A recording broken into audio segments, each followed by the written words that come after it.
नमस्कार। पेंशन धारकों का स्वागत करते हैं एक बार फिर से हमारे इस YouTube चैनल पर।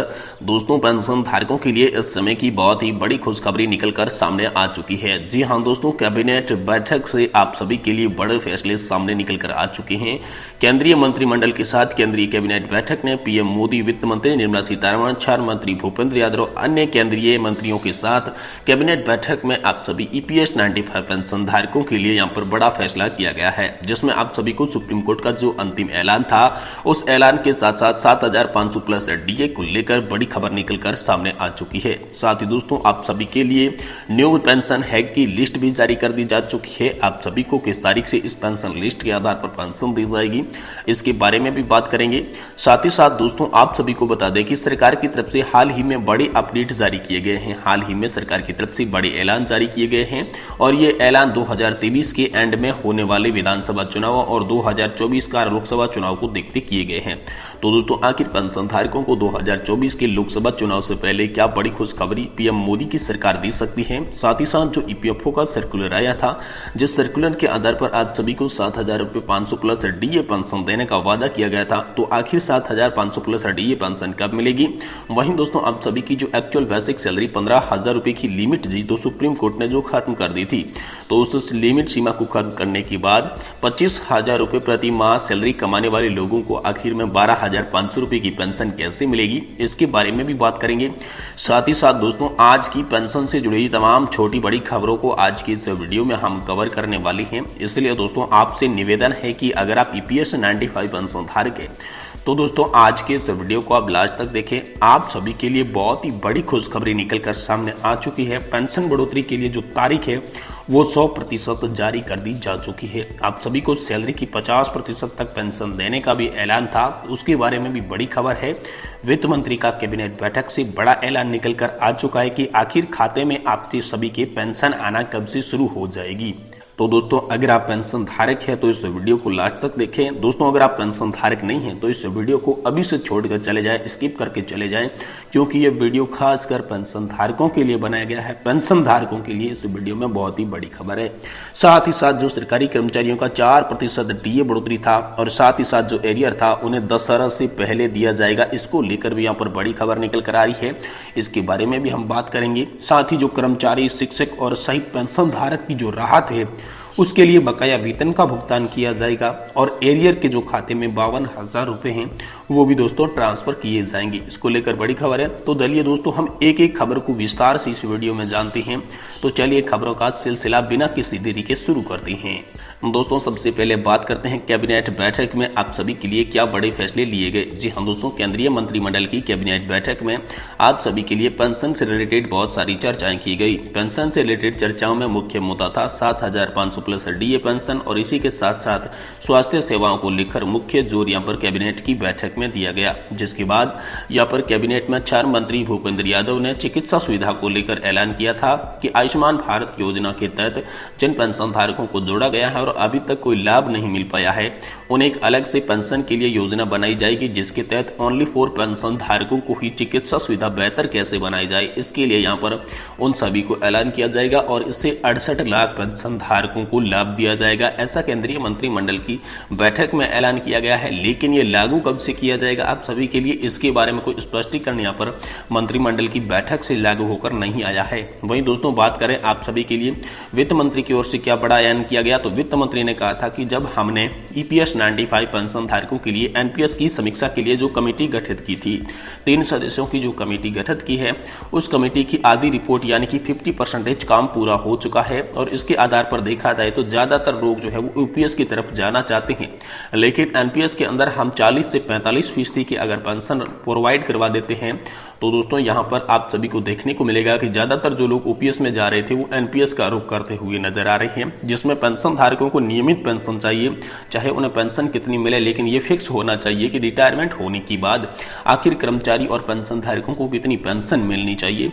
इसके बारे में यहाँ पर वित्त मंत्री ने बताया और वित्त मंत्री के ऐलान के अनुसार आप सभी के लिए सितंबर एंड से पहले पहले जो 3 सदस्यों बेंच की जो कमेटी गठित की गई थी उस कमेटी की रिपोर्ट आ जाएगी और इसी रिपोर्ट के आधार पर आप सभी की पेंशन बढ़ोतरी और पेंशन का वितरण किया जाएगा। वही दोस्तों बात सभी करें आप सभी के लिए कि 7,500 प्लस डीए और मेडिकल सुविधा किन लोगों को मिलने वाली है। तो दोस्तों 7,500 प्लस डीए का मुद्दा लंबे समय से चल रहा है, 6-7 सालों से 7,500 प्लस डीए को मुद्दे को लेकर लगातार चर्चाएं हो रही है, लगातार मीटिंग से हो रही है, लगातार देश के अलग अलग कोनों में पेंशन धारक संघर्ष कर रहे हैं। पेंशन धारकों के जो अलग अलग संगठन है वो संघर्ष कर रहे हैं, जिसमें मुख्य भूमिका निभा रही है नेशनल एजुटेशन कमेटी यानी कि एनएससी राष्ट्रीय संघर्ष समिति है, जो पेंशन धारकों के साथ कंधे से कंधा मिलाकर खड़ी और लगातार 6-7 सालों से यहाँ पर संघर्ष कर रही है, जिसके कि कमांडर अशोक जी रावत ने बहुत सारे आंदोलनों को यहाँ पर शुरुआत की, आंदोलनों के बारे में कहा, कई जगह पर धरना प्रदर्शन किए गए, रैलियां की गई, संसद मार्च निकाला गया और इसी के चलते कमांडर अशोक जी रावत को 2-3 बार जेल का भी रुख करना पड़ा। लेकिन पेंशन धारकों की संघर्ष के बावजूद कमांडर अशोक जी रावत जेल से भी रिहा होते रहे और उनकी जो बातें थी वो दोस्तों पीएम मोदी तक गई, देश की अलग अलग नेताओं तक उनकी बातें पहुंचाई गई। तो दोस्तों 7,500 प्लस डीए का मुद्दा बड़ा बन चुका है, 7,500 प्लस डीए का मुद्दा संसद तक पहुंच चुका है। संसद में बल्कि मांग तो ये भी निकली थी कि कर्मचारियों को न्यूनतम पेंशन 9,000 प्लस डीए की जाए, क्योंकि 7,500 और इससे कम की पेंशन बहुत कम पड़ रही है पेंशन धारकों के लिए। वो बुढ़ापे के समय में ऐसा जीवन व्यतीत नहीं कर सकते, क्योंकि महंगाई के इस दौर में किसी भी पेंशन धारक को 1,000 या फिर 2,000 रुपए की पेंशन के साथ गुजारा करना असंभव है। पति और पत्नी दोनों का पेट भरना असंभव है। साथ ही मेडिकल सुविधा को लेकर जो ऐलान हुआ था कि बुढ़ापे की स्थिति में पेंशन धारक है या फिर पेंशन धारक के परिवार को बहुत सारी ऐसी बीमारियां होती है जो घेर लेती है और जिस समय आमदनी का स्रोत और कुछ न होकर सिर्फ पेंशन पर लोग आधारित रहते हैं, तो बहुत कम पेंशन मिलने के कारण यहाँ पर अच्छी चिकित्सा सुविधा उन्हें नहीं मिल पाती। और जो फ्री मेडिकल का ऐलान किया गया है वो दोस्तों जमीनी स्तर पर कुछ भी काम नहीं कर रहा। आयुष्मान भारत योजना सिर्फ कागजों में सिमट कर रह गई है, लेकिन पेंशन धारकों को वाकई में इसका लाभ नहीं मिल रहा है, सही तौर पे लाभ नहीं हो रहा है। तो इसी को लेकर यहाँ पर कैबिनेट की बैठक में ऐलान किया गया कि जल्द से जल्द पेंशन धारकों की तमाम जो मांगे हैं वो मंजूर करवाई जाएगी, क्योंकि पेंशन धारकों ने ऐलान किया था, कमांडर अशोक जी रावत ने पीएम मोदी को जो लेटर लिखा था उसमें साफ साफ लिख दिया था कि केंद्र सरकार को सितंबर एंड तक का टाइम दिया जाता है। अगर सितंबर एंड तक पेंशन धारकों की 4 सूत्रीय मांगों के बारे में कोई भी फैसला केंद्र सरकार नहीं करती है तो फिर देश में एक बार फिर से बड़ा आंदोलन किया जाएगा और इस बार का जो आंदोलन होगा बहुत भीषण आंदोलन किया जाएगा।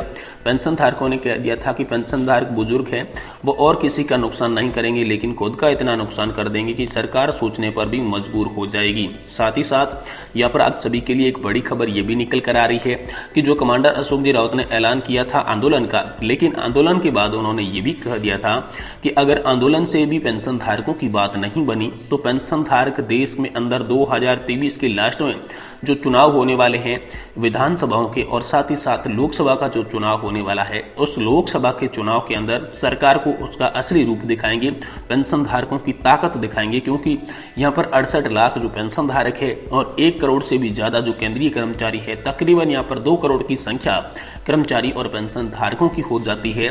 तो 2 करोड़ की संख्या जो होती है वो देश की जो भी राजनीतिक व्यवस्था है, जो भी वोटर सिस्टम है, उसमें बहुत ही मुख्य रोल अदा करते हैं, मुख्य भूमिका निभाती हैं। इसलिए पेंशन धारकों ने आह्वान किया था कि वोट उसी पार्टी को दिया जाएगा जो पार्टी पेंशन का काम करेगी, यानी कि वो इस थीम पर काम कर रहे हैं कि जो पेंशन का काम करेंगे वही देश में राज करेंगे। तो दोस्तों इसी को देखते हुए पीएम मोदी की सरकार 2024 के चुनाव में पेंशन धारकों को लोक लुभावने वादों के साथ राजी करना चाहती है, क्योंकि पेंशन धारक अगर नाराज हो गई तो 2024 के लोकसभा चुनाव में बीजेपी की सरकार को काफी ज्यादा दिक्कतों का सामना करना पड़ सकता है। इसीलिए यहाँ पर आप सभी के लिए ऐलान किए जा रहे हैं। वहीं जो सर्कुलर ईपीएफओ ने जारी किया है वो भी सितंबर के एंड तक लागू कर दिया जाएगा, ऐसा यहाँ पर ईपीएफओ ने बताया है। साथ ही सरकार के जो अलग अलग नेता हैं, अलग अलग मंत्री हैं, उन्होंने भी लगातार पेंशन धारकों को आश्वासन दिया है। तो दोस्तों इन आश्वासनों और इन धरना प्रदर्शन रैलियों के बाद में ऐसा लग रहा है कि अब पेंशन धारकों का मुद्दा जो है वो एक्चुअल में रोल पकड़ चुका है, बहुत ही तेजी पकड़ चुका है। अब पेंशन धारकों को जल्द से जल्द पेंशन बढ़ोतरी 7,500 प्लस फ्री मेडिकल की जो भी सुविधा है हस्बैंड एंड वाइफ को बहुत ही जल्द मंजूर की जा सकती है, क्योंकि क्योंकि इस तरीके से यहाँ पर बड़े अपडेट निकल कर पेंशन धारकों के लिए सामने आ रहे हैं। तो दोस्तों आज की वीडियो में इतना ही। आज की वीडियो पसंद आई है तो आप हमारे इस वीडियो को लाइक करें। साथ ही आप इस वीडियो को कहां से देख रहे हैं, आपको कितनी पेंशन मिलती है और पेंशन से जुड़ा आपका कोई भी सवाल है तो दोस्तों आप हमें नीचे कमेंट बॉक्स के अंदर पूछ सकते हैं। आने वाली नेक्स्ट वीडियो के अंदर मैं इसका जवाब देने की पूरी कोशिश करूंगा।